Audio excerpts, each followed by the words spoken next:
everybody. Rob here with WePayOffDebt.ca. Hope you're doing well. Coming at you today with another budget workshop. This one is for Nick and Christine Mitchell, not their real names.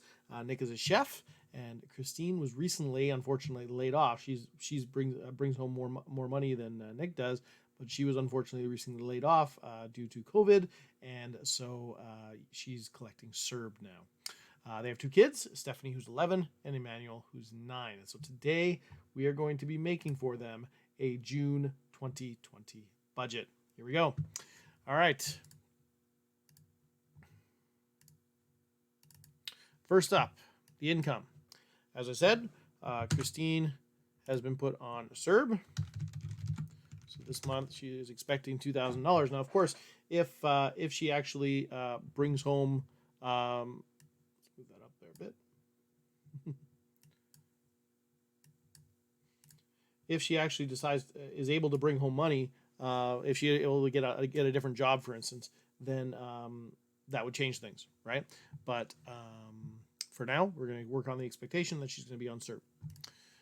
Previous pay was $1,615 twice a month, so that's $3,200 a month. So we're talking about a $1,200 drop in June, just to put this in perspective. So immediately, when it comes to the Dave Ramsey baby steps, I'm looking at their family, and I'm saying, you guys are on baby step nothing. You guys are not doing the baby steps right now. You're in the middle of a crisis. You've gone on CERB, you've lost your job. CERB is only temporary. It doesn't last forever. And so what this looks like is you need a new job. Absolutely. Job is number one. Now, the only place where that's potentially not true is if you were laid off and it's looking like you're going to come back, right? If it's looking like that in the next 4 weeks, 6 weeks maybe, you're going to start getting your job's going to start coming back. Right now at the beginning, we're at the end of May right now. At the end of May, things are starting to reopen. So if it's starting to look like it might reopen, you might get your job back. Okay, go ahead and stay on CERB and go and make some money. You can actually make up to $1,000 extra while you're on CERB without a problem. So that's a good thing to watch for. If you can go skip the dishes or something and just temporarily make some extra money, that's a great idea. But the job crisis is the key thing to watch for right now. So the question of, do you actually plan to go back to your old job or not? If not, then of course, jumping on the job hunt right away as fast as you can. And yeah. All right, keep going. Nick is paid twice a month, $20.8276. Now I may note here they were so kind to share their pay stub actually with me, which is always nice to get a little more detail. These are some of the deductions I saw on this pay stub, and some things jumped out at me. So, for instance, they are giving into a pension right now, and while they're definitely in this emergency, and in fact, you'll find very shortly that they're on baby step 2. They will be on baby step 2 when they're back to normal. What that looks like is you'd want to stop this if you can. So it's not a bad idea at least to ask. Many places these days, the pension is mandatory, but at least it's worth asking. The other things to mention, you've got a couple different insurances here. The one being extended health. Extended health for $20 a month might be reasonable. Some group insurance for $11 a month, probably not needed. I think all it said was dependents. I think that's probably what this is. It's like kids insurance or something. It's probably not worth it. Usually that's gimmick insurance. While you're also maybe at step 2, it's a trade-off whether you want to keep it or not. The bottom line is, if something, God forbid, was to happen to your kids or to one of you, what would this look like? And that's an insurance question that's completely separate from everything here, and it's a great thing to ask. But you definitely want to question, because often the deals here are not deals, and often they're gimmick insurances that you have covered somewhere else. So you want to keep an eye on those. So I'm not saying to get rid of them, but I'm saying to watch them. The pension, if you can get rid of it now, absolutely get rid of it. Just temporarily. We'll come back to it for sure. As well, the child tax benefit. Bam! In May, they brought over $1,000 in child tax benefit. I hope you save some of that with going on CERB now. And the usual is $422. So we'll put that in here. Canadian child tax benefit, $422. And so in June, they'll be expecting $45,0476. Perfect. Okay, so that's our income going into June. the first thing we always deal with any budget is food. Okay. And so here we are. So we've got groceries, $1,000, eating out $120. So total about, that's a bad addition there. That's probably my fault. I'll take blame for that. $1,120. So what does this look like? Thing is, right now, being on CERB, having lost your job, you're in the middle of an emergency. And so you definitely want to cut this as much as you can. Now, I know that it's hard, but I also know that tons of people spend way less than this. Like a good chunk of the people watching this video just saw that and said, what? How could you spend $1,100 on food? Thinking that's so high. Another chunk of people watching this video just saw, what? How could you spend $1,100 on food? That's too low. Obviously, they're going to go over. Okay, so if you ask any of the Dave Ramsey groups on Facebook, what do you spend on food on an average month? You get this wide range. So it's incredibly wide. Bottom line is, in this situation, we're in an emergency. We want to lower this as much as possible. And so I'm going to combine these for this budget. And I'm just going to bring it down to, I'm going to lower you to $900 all in. Groceries and eating out, and probably shouldn't be eating out right now. Something to think about, right? You're in the middle of emergency. You don't want to not pay your bills because you went to McDonald's, right? When you're in the middle of an emergency, okay? So let's aim for 900. We'll see how that goes, and maybe we'll come back and fix that later if we need to. All right, the rest, after we're done the food budget, the next most important things are the rest of the four walls. I like to add in these two, of course, because I think they're pretty important, and it's good to see these people are givers. We have, they give to their church $160 a month, which is great, and I do encourage that. Even while you're in an emergency, you are bringing in $4,500 a month. You are blessed. There are tons of people in the world right now who would die to bring in, who would kill to bring in $4,500 bucks. No medical worries there. All right, let's go through the utilities. The electricity,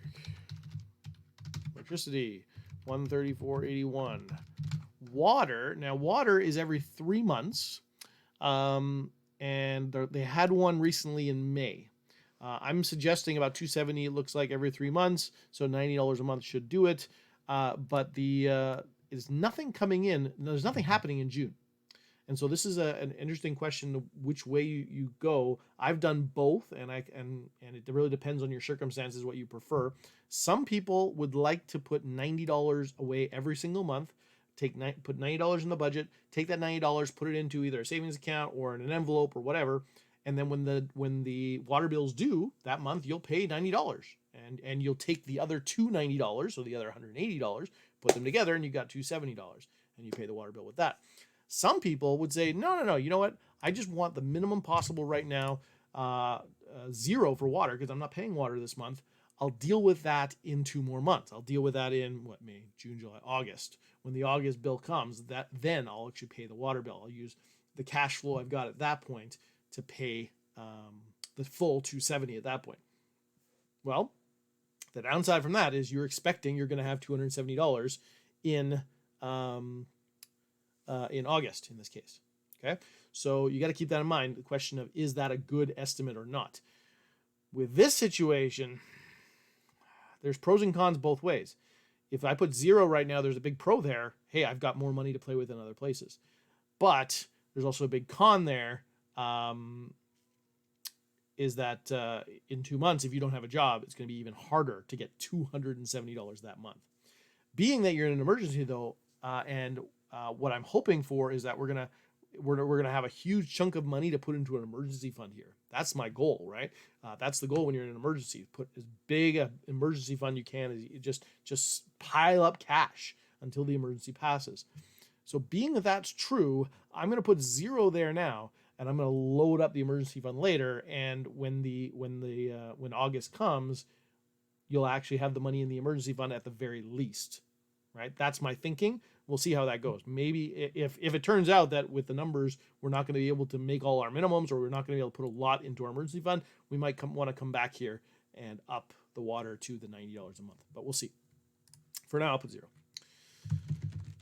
Cell phones, 168.82 for 2 cell phones with data. Yeah, that's probably realistic in Canada. You could, though, look into one of the lower cost carriers. That could drop you a good chunk of money there. Could drop you as much as $100. Could you get down to 68 for 2? No, probably not. But 50, bring it down to just over 100. Yeah, I could see you dropping 50 maybe. Internet cable. If I can spell cable. Internet and cable, 110.88. Now that's probably more than internet there. Internet I would put in the category of an absolute necessity at this point. Like to live in Canada without internet right now, especially during COVID, seems very, very difficult. So I wouldn't recommend that. But the cable, I would definitely look into cutting that at this point. You got Netflix, you got Disney Plus, maybe you got other stuff there. You can survive without some cable. So I would definitely cut that while we're in the middle of an emergency. You can always turn it back on later. If you're in a contract, which I know some of them are, then so be it. Childcare, 0, which is nice. Usually 344, and I put this here again just to emphasize the fact that when you're doing a 0-based budget, what that means is you put exactly down what's going to happen this month.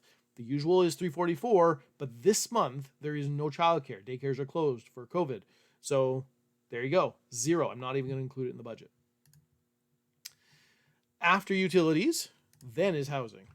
So we have, in this case, rent, $1,130 a month.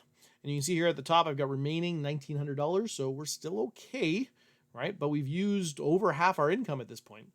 So it's not awesome. But let's keep going. Renter's insurance. That is something almost definitely, if it wasn't mentioned, and these people were actually very, very open with what they had. They shared with me a lot of details. And so I'm betting it's not there. And if that's the case, you definitely want to get it. Renter's insurance is pretty important. I mean, think about it this way. If you guys had a fire in your apartment tomorrow and lost everything, it's not going to happen, God forbid.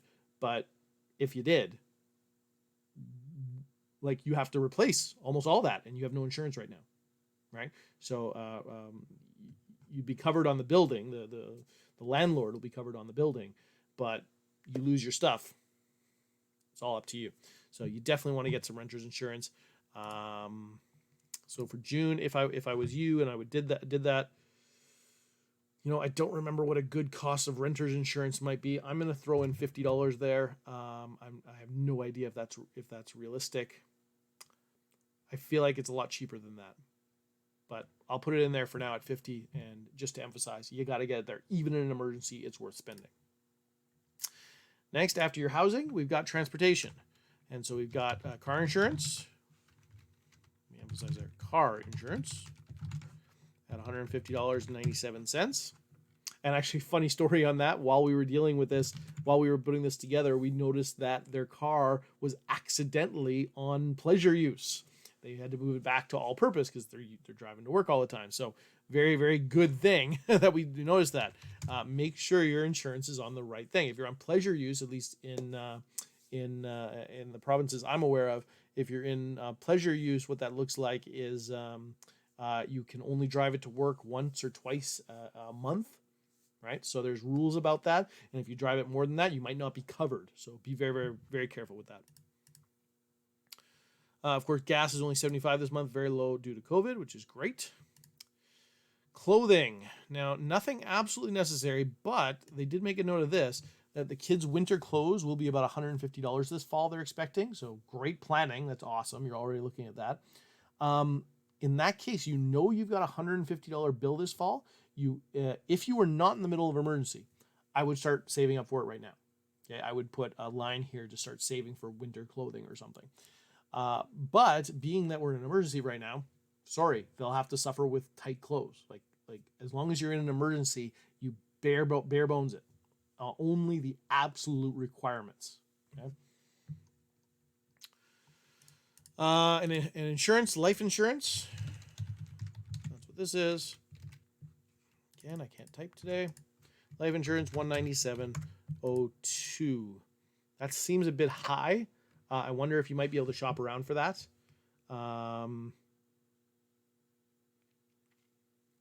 Yeah, I would shop around that a little bit. One website I've pointed people to only because it was the cheapest for us.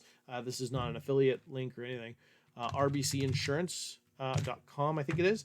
And it's just RBC's insurance, but they've actually got a nice thing right there where you can actually check your, you can get a quote immediately. And for me, like I said, for us, it was cheaper per 100,000 than the one we'd gotten 7 years previous through somebody else. Okay, so it's always worth every now and again checking your life insurance. And when you're in the middle of emergency and you're home because of COVID, hey, you've got time, right? So definitely take care of that. All right, so there we go.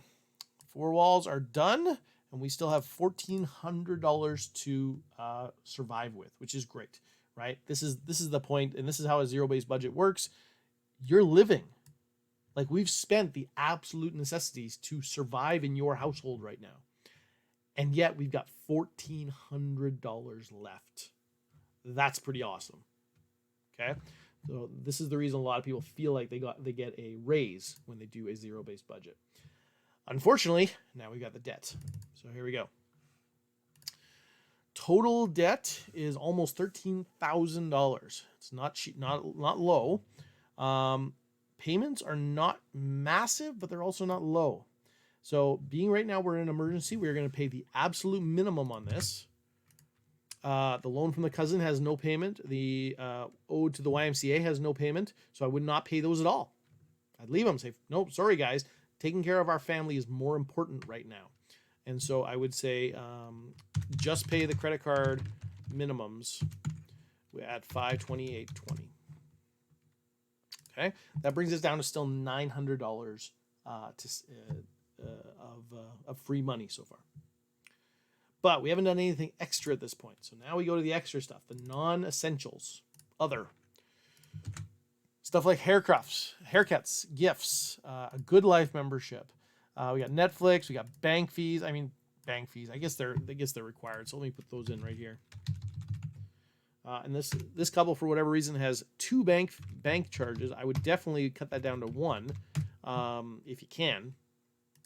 But that's a $15 question, so it's only $15. So those I would put as somewhat more necessities. We've got Audible, we got a car wash, we've got Google Music, Amazon Prime, and we got spending money on a lot of spending money. So here's where a lot of your money has been going out the window, because we've only got $868 left, and all this is going out. And then current investing, like I said, so you see now at this point why if you can stop that pension, that's a big chunk of extra money to your disposable income. So that's $226 a month. Savings, they got no savings right now, and a couple future expenses to watch out for. School lunches in September, $600. School supplies, they're estimated about $276. So this is a real planner here. This is great. Emmanuel's birthday, about $100. Winter clothes, $150. Like I said earlier, $150 on Halloween costumes, and kids' day trip memberships, I guess when they're back in school, $35. So lots of things coming up in the fall that there will be had to pay for kids, just like everybody else has. But you are in an absolute emergency right now. So 0 plans for any of that right now. None of that is an absolute necessity right now. Right now, the most important thing is you get your finances squared around and you get your job fixed. You got to get control of your income. You got to get your income is the best chance you have to build wealth. So I'm going to leave all of those right now, and I'm going to say we're going to deal with that later. For now, come back to this stuff. What is an absolute necessity here?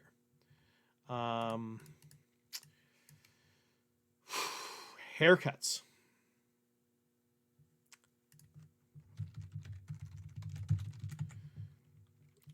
I mean, it's got to be done. 60 is not unreasonable for 4 people in a family. So, sure, let's put that in. Gifts. I mean, we're not meeting very much together right now anyway. I might at least say cut that in half. The Good Life membership. That's really hard to commit to right now. You are in a crisis mode. Okay? So I would definitely seriously consider not doing that. I do throw out there, health is super important. Health is one of the most important things there is. But you have to weigh that against the needs of your family. Okay? And right now, you've only got $783 remaining, and you've got no savings. Okay, from what you've told me, you've got $0 in the bank. Okay, I need more. Okay, Netflix. Okay, sure, we'll call that requirement because I'm already getting you to cut cable. So Netflix, we'll call that a necessity. That's a high Netflix, I think, isn't it? Maybe. Audible, I would cancel that. Car wash, don't wash the car, or at least use a hose. Do it yourself. Google Music, that's pretty difficult to justify. Same with Amazon Prime. Amazon Prime, all that lets you do is spend more money. Now, that's not true. They have their Prime Video as well. But you've got Netflix. So I would pick one, either Netflix or Amazon Prime, and keep that one.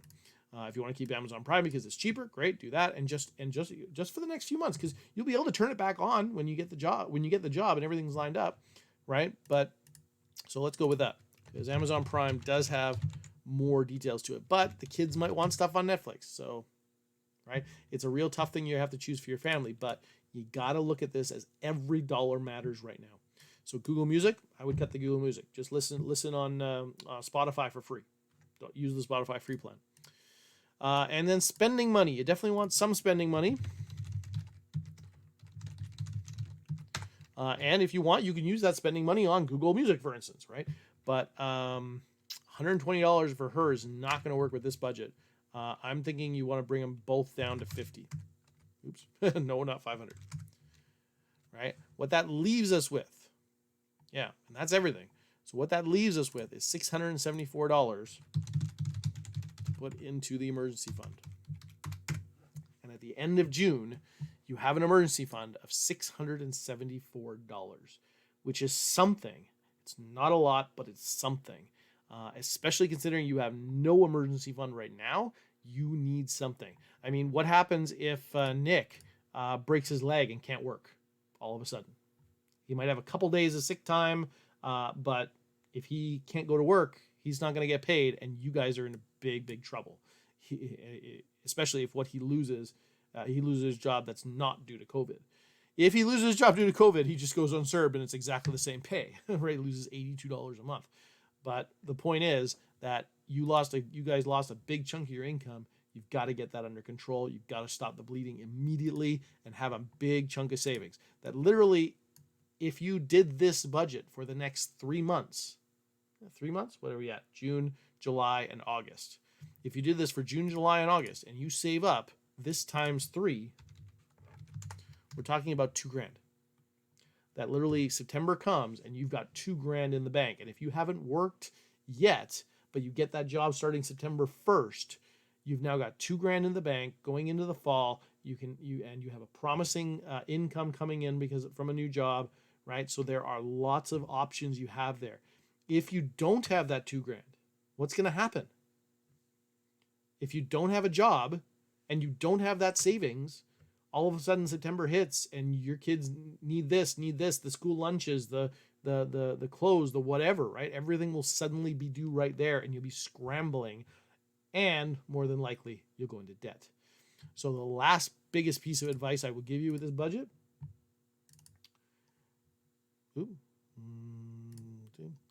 last biggest piece of advice I will give you here is with your debt.